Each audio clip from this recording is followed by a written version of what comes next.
ಕೃಷ್ಣ, ದೀನದಯಾನಿದೆ ವಾಸುದೇವ, ನನಗೆ ನಿನ್ನ ಹೊರತಾಗಿ ಬೇರೆ ಗತಿ ಯಾರು? ಆತ್ಮೀಯ ಸಜ್ಜನರಿಂದ ಪರಿಚಯಿಸಲ್ಪಟ್ಟೆನು. ಹೇ ಪರಮಾತ್ಮ, ಈ ದ್ರೌಪದಿ ಅಣಿಯಲ್ಲಿ ಇನ್ನು ಏನೇನು ಬರೆದಿರುವೆ ದೇವ, ಇನ್ನೂ ಅದೇನೇನು ಬರೆದಿರುವೆ.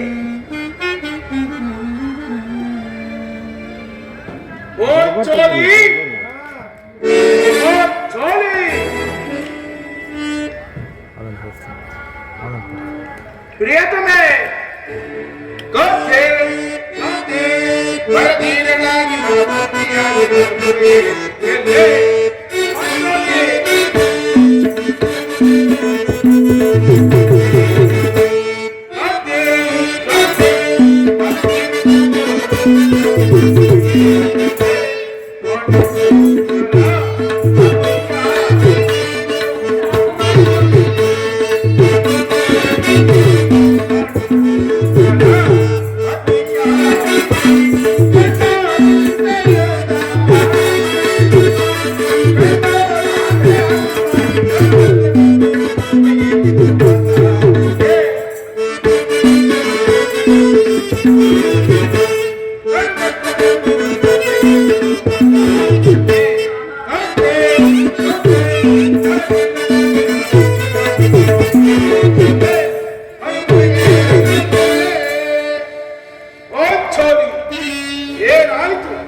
ನಿಷ್ಕಾರಣವಾಗಿ ಹೇಳುತ್ತಿರುವೆಯಲ್ಲ, ಕಾರಣವೇನು? ನಾನು ನಿಷ್ಕಾರಣವಾಗಿ ಅಳುತ್ತಿಲ್ಲ. ಈ ಪಾಂಚಾಲಿ ಅಳುವಿಗೆ ಒಂದಲ್ಲ, 10 ಕಾರಣಗಳಿರುವು. ನೀವಾದರೂ ಪುರುಷರು, ನಿಮ್ಮನ್ನು ಯಾರಾದರೂ ದೂರಿದರೆ, ಅಪಮಾನ ಪಡಿಸಿದರೆ ಸ್ವತಃ ನೀವೇ ಅವರಿಗೆ ಪ್ರತಿಕಾರ ಮಾಡುವಿರೆ. ಆದರೆ ಈ ಸ್ತ್ರೀಯರ ವಿಚಾರವೂ ಹಾಗಲ್ಲ. ಅವರು ಅನ್ನ ವಸ್ತ್ರಗಳಿಗಾಗಿ ಪರರನ್ನು ಆಶ್ರಯಿಸಬೇಕು. ಆತ್ಮಗೌರವವನ್ನು ರಕ್ಷಿಸಿಕೊಳ್ಳಲು ಅವರಿಗೆ ಅನ್ಯರ ಆಶ್ರಯ ಬೇಕೇ ಬೇಕು. ಹೇ ಪರಮೇಶ್ವರ, ಇಂತಹ ಪರಾಧೀನ ಸ್ತ್ರೀ ಜಾತಿಯನ್ನು ಅದೇಕೆ ಸೃಷ್ಟಿಸಿದೆ ದೇವ? ಅದೇಕೆ ಸೃಷ್ಟಿಸಿದೆ?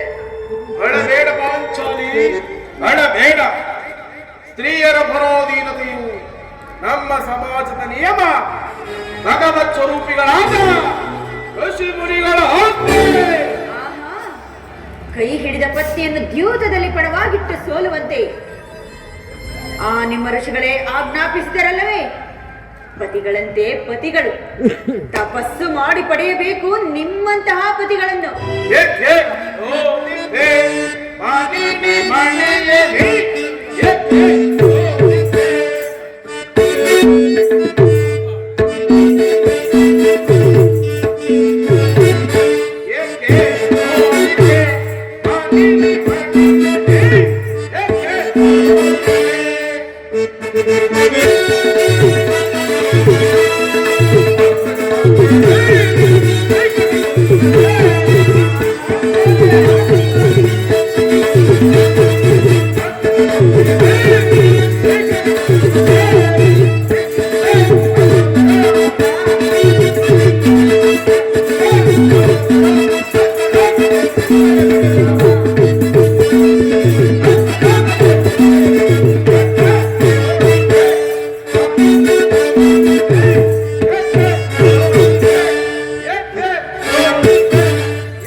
ಅಣ್ಣನ ಒಂದು ದಿನದ ವೇಗದಿಂದಾದ ಈ ನಿಂದನೆಯು ನಮ್ಮನ್ನು ಸಾಯುವ ತನಕ ಬಿಟ್ಟಿದ್ದಲ್ಲ.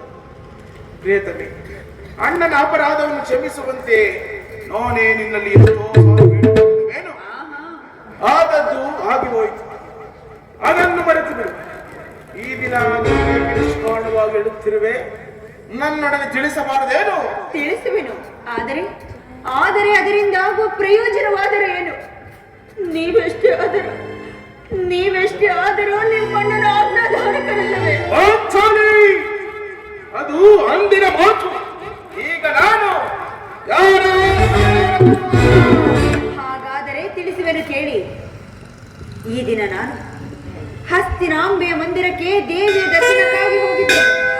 ಅಲ್ಲಿಗೆ ಆ ದುರಹಂಕಾರಿ ದುರ್ಯೋಧನನ ಪತ್ನಿ ಭಾನುಮತಿಯು ಸಹ ಬಂದಿದ್ದಳು. ಆಕೆಯು ನನ್ನನ್ನು ಕಂಡು ದ್ರೌಪದಿ, ನಿನ್ನ ಪತಿಗಳು ವಾಸಕ್ಕಾಗಿ 5 ಗ್ರಾಮಗಳನ್ನು ಬೇಡಲು ದೂತರನ್ನು ಆ ಸ್ಥಾನಕ್ಕೆ ಕಳುಹಿಸಿದ್ದರು. ಇನ್ನೇನು ಸಂಧಿಯಾಗುವುದು. ಆಗಲಾದರೂ ಈ ನಿನ್ನ ಬೆಚ್ಚಿದ ಕೇಶರಾಶಿಯನ್ನು ಮುಡಿಗಟ್ಟುವೆ ಅಷ್ಟೇ ಎಂದು ಏಕೆ ಹಾಗೆ ಅಪಹಾಸ್ಯ ಮಾಡಿ ನಕ್ಕಳು ಸ್ವಾಮಿ? ಏನು ಅಪಹಾಸ್ಯ ಮಾಡಿ ನಕ್ಕಳು. ದುರ್ಯೋಧನನೇ ಪುನಃ ಸಂಧಿಗೆ ಪ್ರಯತ್ನ. ಅರ್ಜುನನ ದ್ವಾರಕೆಯಿಂದ ಹಿಂದಿರುಗಿದಾಗಲೇ ಈಗಾಗಬಹುದೆಂದು ನಾನು ಸಂದೇಹಿಸಿದ್ದೇನೆ. ನನ್ನ ಸಂದೇಹವು ನಿಶ್ಚಯವಾಗುವುದು. ಓ ಚೋಳಿ, ಆ ಭಾನುಮತಿಗೆ ಏನೆಂದು ಉತ್ತರವನ್ನು ಕೊಟ್ಟೆ? ಅವಳ ಪ್ರಶ್ನೆಗೆ ಸರಿಯಾದ ಉತ್ತರವನ್ನೇ ಕೊಟ್ಟಿರುವೆನು. ಏನೆಂದು? ನಿನ್ನ ಕಟ್ಟಿದ ಮುಡಿಯನ್ನು ಬಿಡಿಸುವವರೆಗೂ ನನ್ನ ಈ ಬಿಚ್ಚಿದ ಮುಡಿಯನ್ನು ಕಟ್ಟುವುದಿಲ್ಲವೇ ಭಾನುಮತಿ ಎಂದು.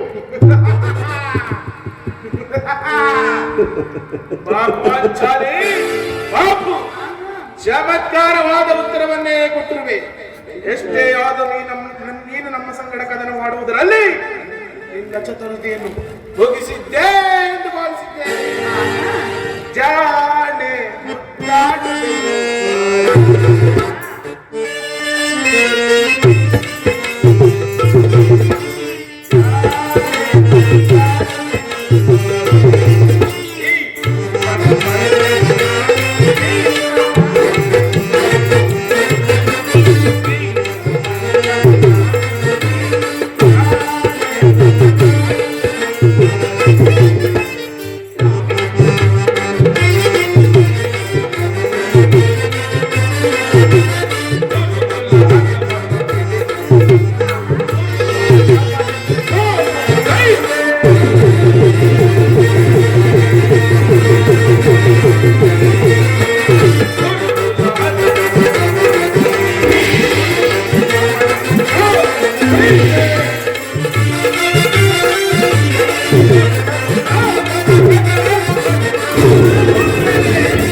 ಪಾಂಚಾಲಿ ನಿಮಗೆ ನೆನಪಿದೆ?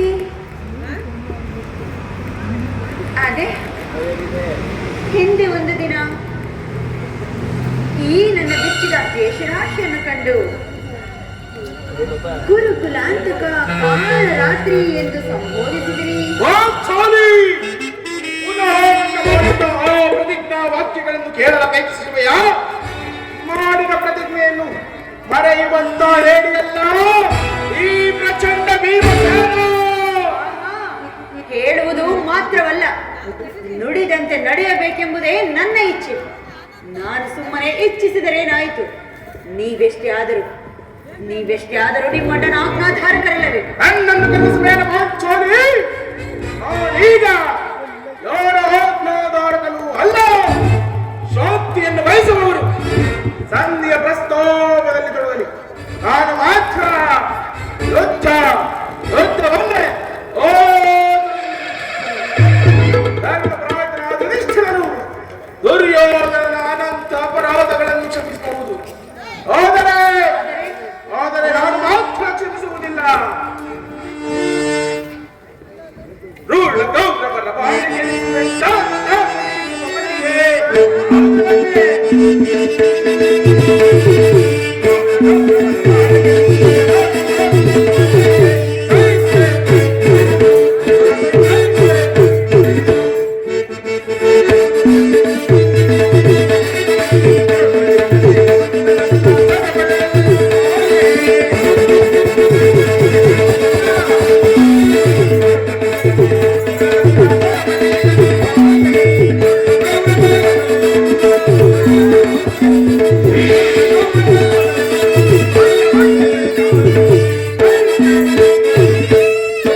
ತಂದೆಯ ಪ್ರಸ್ತಾಪವನ್ನು ಕೇಳಿದ ಸಿಂಹದಂತೆ ವಿಜೃಂಭಿಸಿದರು. ಆತನನ್ನು ಸಮಾಧಾನಪಡಿಸಲು ನಿನ್ನ ಹೊರತು ಮತ್ತಾರು ಸಿಗ್ತಿರಲ್ಲ. ಅರ್ಜುನ, ಈ ಸಾರಿ ಅವರ ಕೋಪಕ್ಕೆ ದ್ರೌಪದಿಯೇ ಮೂಲ ಕಾರಣವೆಂದು ತೋರು. ಆಹಾ. ಶ್ರೀಕೃಷ್ಣನು ಹೇಳುತ್ತಿದ್ದನು, ಜಗತ್ತಿನ ಸುಖ ದುಃಖಗಳಿಗೆ ಸೀರೆ ಮೂಲ ಕಾರಣವೆಂದು. ಅರ್ಥ, ಈ ಕೌರವರೊಡನೆ ಯುದ್ಧ ಮಾಡುವುದಕ್ಕಿಂತ ಈ ನನ್ನ ಸಹೋದರರ ಇವರ ಕೋಪವನ್ನು ಶಮನ ಮಾಡುವುದೇ ನನಗೆ ಸಾಧ್ಯವಾಗಿರುವುದು. ಸಹೋದರ ಭೀಮಸೇನ, ನನ್ನಲ್ಲಿ ಕೋಪವೇ ತಮ್ಮ. ಸಮಾಚಾರವಿಲ್ಲ, ಅಣ್ಣನೇಕೆ ಸಿಟ್ಟಾಗಿರುವನು? ಏಕೆ ಈ ನನ್ನ ಬಿರುಕುದಲು ನಿಮ್ಮ ಪ್ರಶ್ನೆಗೆ ಉತ್ತರ ಕೊಡಬಲ್ಲದೇನು? ಅಗ್ರಜ, ನನಗೆ ಯಾರಲ್ಲಿಯೂ ಕೋಪವಿಲ್ಲ. ಅರ್ಜುನನ ಮುಖೇನ ನಿಮಗೊಂದು ಮಾತನ್ನು ತಿಳಿಸಬೇಕೆಂದಿದ್ದನು. ಅದನ್ನು ನಿಮ್ಮಿಬ್ಬರ ಸಮ್ಮುಖದಲ್ಲಿ ಈಗಲೇ ತಿಳಿಸಿಬಿಡುವುದು. ಈ ಸಂಧಿ ವಿಚಾರವು ನಿಮಗೆ ಉಚಿತವಾಗಿ ಕಾಣಬಹುದು. ಅರ್ಜುನನನ್ನು ಮೋದಿಸಬಹುದು, ನಕುಲ ಸಹದೇವರು ಸುಮ್ಮನಿರಬಹುದು. ಆದರೆ ಈ ದೋಷೋಕ್ತಿಯನ್ನು ನಾನು ಕೊಂಡವರ ಕಳಂಕದಂತೆ ದರಿದ್ರ ಭಿಕ್ಷಕರಂತೆ ಕಂಡವರ ಮನ ಬಾಗಿಲಿಗೋಗಿ ಸಂಧಿ ಯಾಚನೆ ಮಾಡಲು ಪಾಂಡುರಾಜೇಂದ್ರನು ನಮ್ಮನ್ನು ಪುತ್ರನಾಗಿ ಬಿಡೇನಿಲ್ಲ. ಈ ಅಪಮಾನವು ನಿಮಗೆ ಸಹ್ಯವಾಗಬಹುದು. ಆದರೆ ಇನ್ನೊಂದು ಗಳಿಗೆಯೂ ನಾನಿದನ್ನು ಸಹಿಸಲಾರೆ. ಯುದ್ಧಕ್ಕೋಗಿ ನಿಮ್ಮ ಅನುಮತಿಯನ್ನಾಗಲಿ, ಅರ್ಜುನನ ಸಹಾಯವನ್ನಾಗಲಿ ಈ ಭೀಮಸೇನನ ಅಪೇಕ್ಷಿಸುತ್ತಿಲ್ಲ. ನಾನು ಮತ್ತು ಈ ನನ್ನ ಗದೆ ಇವರನ್ನೇ ಕುರುಕುಲವನ್ನು ಸಂಪೂರ್ಣವಾಗಿ ನಾಶ ಮಾಡಬಲ್ಲದು. ನೀವು ನಿಶ್ಚಿತರಾಗಿ ಸಂಧಿಯ ಪ್ರಸ್ತಾಪದಲ್ಲಿ ತೊಡಗಿರಿ. ನಾನು ನನ್ನ ಪ್ರತಿಜ್ಞೆಯಂತೆ ನಡೆಯುವೆನು. ಭೀಮಸೇನ,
ನಿನ್ನ ಪ್ರಿಯ ಸಹೋದರ, ನಿನ್ನ ಕೋಪವನ್ನು ಶಮನ ಮಾಡುವ ಶಕ್ತಿ ನನ್ನಲ್ಲಿಲ್ಲ. ಶಾಂತನಾಗ. ಕೋಪ ಮಾಡಬೇಡವಣ್ಣ. ಧರ್ಮಜನು ನಮ್ಮೆಲ್ಲರಿಗೂ ಆತನ ವಿರುದ್ಧ ಯುದ್ಧವನ್ನು ಪ್ರಾರಂಭಿಸುವುದು ಅನುಚಿತ.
ಉಚಿತವೆನಿಸಿದಲ್ಲವೇ? ಪಾಂಚಾಲಿ, ಯುದ್ಧದಂತೆ ಶಾಂತಿಯ ರಕ್ಷಣೆಯು ಕ್ಷತ್ರಿಯರ ಕರ್ತವ್ಯ. ಪಾಂಚಾಲಿ, ಯುದ್ಧವು ಎಂತಹ ಘೋರ ಕರ್ಮ ಎಂಬುದನ್ನು ನೀನು ತಿಳಿದು ನಾವುಗಳು ಅಭಿಮಾನಕ್ಕೆ ವಶರಾಗಿ ನಾವು ಯುದ್ಧವನ್ನು ಪ್ರಾರಂಭಿಸಿದರೆ ಮುಂದೆ ಆ ವಿಚಾರಕ್ಕಾಗಿ ನಾವೇ ದುಃಖಿಸಬೇಕಾಗುವುದು. ಸಂಧಿಗಾಗಿ ಸರ್ವ ಪ್ರಯತ್ನವನ್ನೇ ಮಾಡುತ್ತಿರುವ ರಾಜೇಂದ್ರ, ದೌಮ್ಯ ನನ್ನ ಸಂಧಿಗೆ ಕಳಿಸಿ ಅಪಮಾನ ಹೊಂದಿದಿರಿ. ಈಗ ಶ್ರೀಕೃಷ್ಣ ಪರಮಾತ್ಮರನ್ನು ಕಳಿಸಿ ಪುನಃ ಅಪಮಾನಕ್ಕೆ ಗುರಿಪಡಿಸಿದ್ರಲ್ಲ ಎಂಬುದೇ ನನ್ನ ಚಿಂತೆ. ಏನೇ ಕೋಲಾಹಲ? ಜಯ ಜಯ ಕೃಷ್ಣ, ಜಯ ಜಯ ಯದುಪತಿ. ಅರ್ಜುನ, ಇನ್ನು ನಾನು ಹೋಗುವೆನು.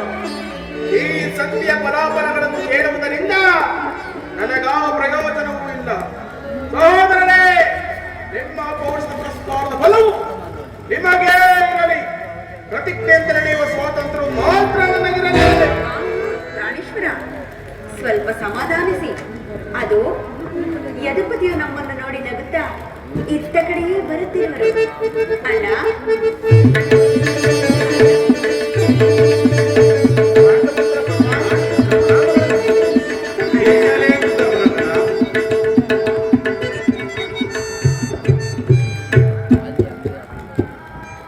ಪರಮಾತ್ಮ, ಹೋದ ಕಾರ್ಯವೇನಾಯಿತು? ಎಲ್ಲವೂ ಸಮರ್ಪಕವಾಗಿಯೇ ನಡೆಯಿತು. ಅಂದರೆ ಎಲ್ಲವೂ ಸಮರ್ಪಕವಾಗಿಯೇ ನಡೆಯಿತು. ಸಂಧಿಯ ವಿಚಾರವು ನಡೆಯಿತಷ್ಟೇ.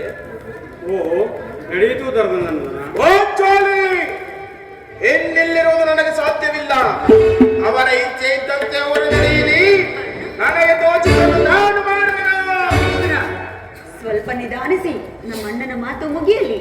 ಮಾತು ನಿಮ್ಮ ಅಣ್ಣನ ಮಾತು ಮುಗಿಯುವುದರಲ್ಲಿ ನನ್ನ ತಾಳ್ಮೆಯೇ ಮುಗಿದು ಹೋಗುವುದು. ಯದುಪತಿ, ಸಭೆಯಲ್ಲಿ ಏನು ನಡೆಯಿತು? ಎಲ್ಲವೂ ತಕ್ಕ ರೀತಿಯಲ್ಲಿ ನಾನು ನಿರೀಕ್ಷಿಸಿದಂತೆಯೇ ನಡೆಯಿತು. ನಾನಿಂದ ತಡೆಯಲಾರ ರುಕ್ಮಿಣೀಪತಿ. ಈ ಸಮಸ್ಯೆಯ ಮಾತುಗಳು ನನಗೆ ಬೇಡ. ಅಗ್ರಜನ ಅಪೇಕ್ಷೆಯಂತೆ 5 ಗ್ರಾಮಗಳಿಗೆ ಸಂಧಿಯಾಯಿತು. ನಾನು ಹೋಗಿದ್ದು ಅದಕ್ಕಾಗಿ ಎಲ್ಲವೇ ಭೀಮಸೇನ. ಕೃಷ್ಣ, ಈಗ ತಿಳಿಯಿತು ನಿನ್ನ ಅಭಿಮತ. ಎಂದೇ ಅಜ್ಞಾತವಾಸದ ನೆಪದಲ್ಲಿ ಅರ್ಜುನನೊಬ್ಬರಿಗೆ ಬಳೆಯನ್ನು ತೊಡಿಸಿದ್ದೆ. ಈಗ ಈ ಸಂತೆ ವಿಚಾರದಲ್ಲಿ ನಮ್ಮೈವರಿಗೂ ಸೀರೆ ನುಡಿಸಲು ಉಳಿಸುತ್ತಿರುವೆಯಾ? ಯೋಧಭಾತ್ರಿಣಿ, ಈ ಪಾಂಡುಪುತ್ರನ ಮೇಲೆ ನಿನಗೇಕೆ ಇಷ್ಟೊಂದು ಆಕ್ರೋಶ? ಭೀಮಸೇನ, ನೀ ಇಷ್ಟೊಂದು ಅಸಹನೆ ಏಕೆ? ಸಾವಧಾನದಿಂದ ನನ್ನ ಮಾತನ್ನು ಕೇಳು. ಇದು ನಿನಗೆ ಹೆಚ್ಚಿಗೆ ಸಂಬಂಧಪಟ್ಟ ವಿಷಯವಿರುವುದು. ಕೃಷ್ಣ, ಈ ಸ್ವಾಭಿಮಾನ್ಯ ಶೂನ್ಯ ಸಂಧಾನದೊಡನೆ ಈ ಪ್ರಚಂಡ ಭೀಮನಿಗದಂತೂ ಸಂಬಂಧ ಇರುವುದು, ಅತ್ಯಂತ ನಿಕಟವಾದ ಸಂಬಂಧವಿರುವುದು. ಕೃಷ್ಣ, ಮುಂದೇನಾಯಿತು?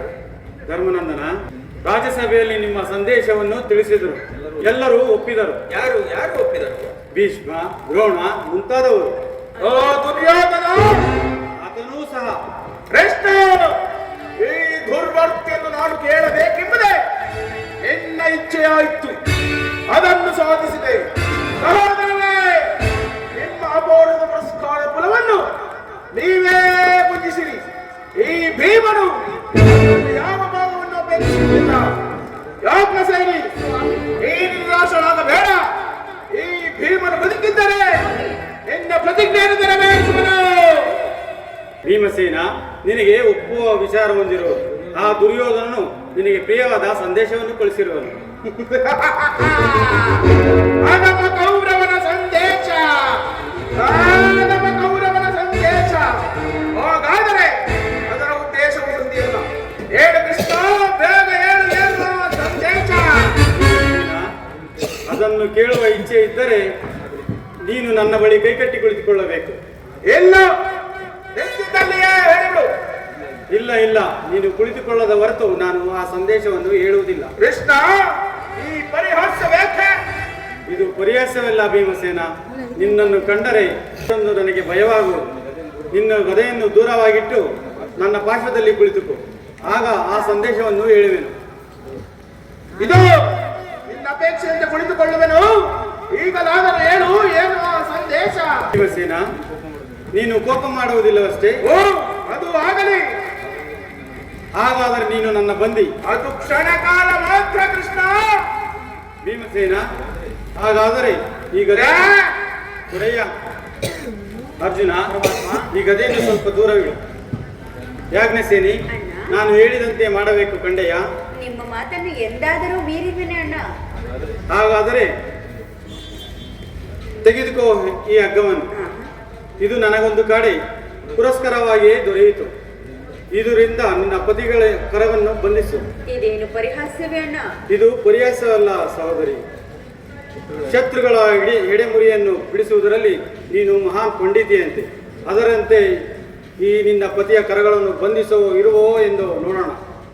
ಓ ಚೋಲಿ, ನಿಮ್ಮ ಅಣ್ಣನು ಹೇಳಿದಂತೆ ನನ್ನ ಕೈಗಳನ್ನು ಬಂಧಿಸು. ಹಾಗೆ ಆಗಲಿ ಸ್ವಾಮಿ.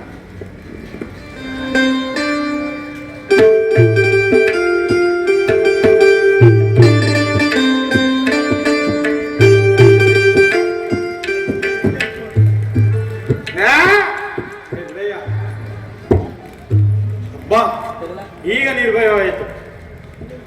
ಎಲ್ಲರೂ ಕೇಳಿ, ಭೀಮನನ್ನು ಬಂಧಿಸಿರುವ ಹಗ್ಗವು ಈ ದಿನ ರಾಜಸಭೆಯಲ್ಲಿ ನನ್ನ ಅಂಗಾಂಗಗಳನ್ನು ಬಂಧಿಸಲು ಅನುವಾಯಿತು. ಯಾರು?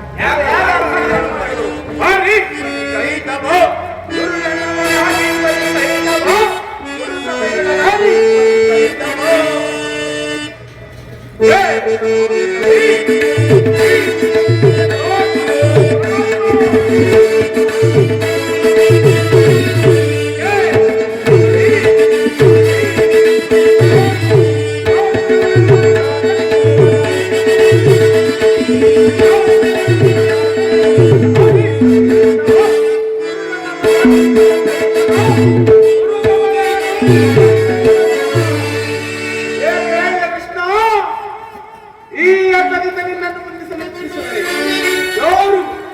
ಯಾರು ದುರಾತ್ಮರು? ದುರಾಭಿಮಾನಿಯಾದ ದುರ್ಯೋಧನನು ಆಜ್ಞೆ ಮಾಡಿದನು. ದುರಾಚಾರಿಯಾದ ದುಶ್ಯಾಸನನು ಈ ಕಾರ್ಯವನ್ನು ಮಾಡಿದನು. ಇವರಿಗೆ ಇಂತಹ ಕಾರ್ಯವನ್ನು ಇವರಿಗೆಲ್ಲದೆ ಮತ್ಯಾರಿಗೆ ಸಾಧ್ಯ? ಓ ಚೋರಿ, ನನ್ನ ಕೈಗಳನ್ನು ಬಿಡಿಸಿ. ಈ ನೀಚ ಕೃತ್ಯದಿಂದ ಓ ದುರ್ಯೋಧನ ದುರಾಭಿಮಾನವು ಶಿಖರವನ್ನು ಮುಟ್ಟಿದೆ. ನಮ್ಮ ಪ್ರಿಯ ಬಂಧುವಾದ ಕೃಷ್ಣನನ್ನು, ನನ್ನ ಮಾತುಡಿಯನ್ನು, ಓರಿಯನ್ನು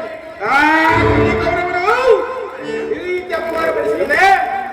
ಅಗ್ರದ ಅನಂತರ ಇದಕ್ಕೆ ನಿಮ್ಮ ಉತ್ತರವೇನು? ಇದಕ್ಕೆ ಉತ್ತರ ಪ್ರಶ್ನೆ ಇಲ್ಲ ಅಗ್ರಜ. ಪಾಂಡವರ ರಾಯಭಾರ ಬಂಧಿಸಲು ಯತ್ನಿಸಿದ ಆ ಪುಣ್ಯತವರು ತಕ್ಕ ಪಾಠ ಕಲಿಸುವುದೇ ನನ್ನ ಉತ್ತರ. ದುರ್ಯೋಧನನು ಕೊಟ್ಟ ಉತ್ತರವನ್ನು ಕೇಳಿ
ಸಂಧಿಯನ್ನು ಅಪೇಕ್ಷಿಸುವುದಾದರೆ ಅದು ದೊರಕುವುದು ರಣರಂಗದಲ್ಲಿ.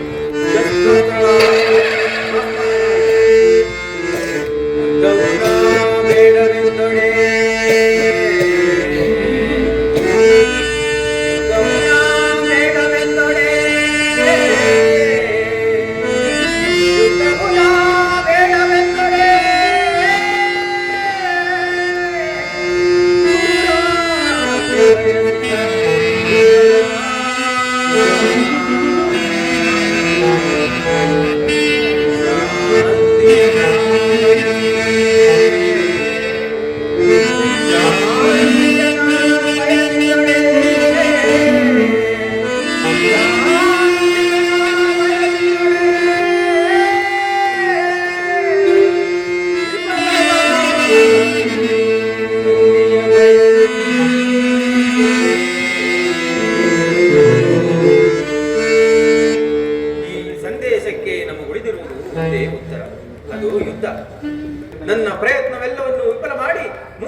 ಯುದ್ಧ. ಕೃಷ್ಣ, ನೀನೇ ತಿಳಿದಿರುವೆ, ನಾನೇ ಯುದ್ಧವನ್ನು ಅಪೇಕ್ಷೆ ಪಟ್ಟವನಲ್ಲವೆಂಬುದು.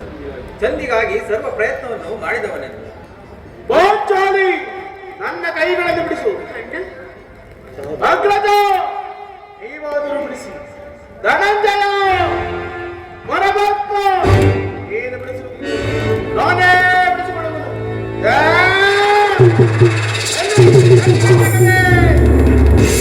ಈಗ ಎಲ್ಲರೂ ಕೇಳಿದ ಬದುಕೇನು?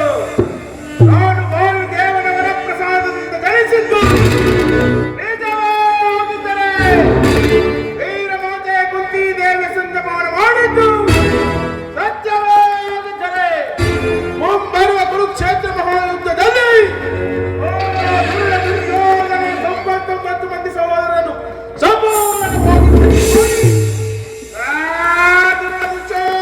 ಶಿಕ್ಷಣವನ್ನು ತನ್ನ ಗುಂಡಿಗೆ ಎರಿಸಿ ರಕ್ತದಿಂದ ಪಾಂಚಾಲಿಯ ಬೆಚ್ಚಿನ ಮುಡಿಯನ್ನು ಕಟ್ಟಿಸಿವೆ. ತದನಂತರ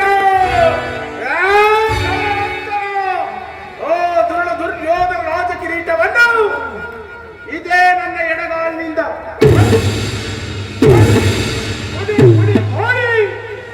ನನ್ನ ಪ್ರತಿಜ್ಞೆಯನ್ನು ನೆರವೇರಿಸಿಕೊಳ್ಳದೆ ಹೋದರೆ ಪರಮಾತ್ಮ ನಡುಗಿ ನಡುಗಿ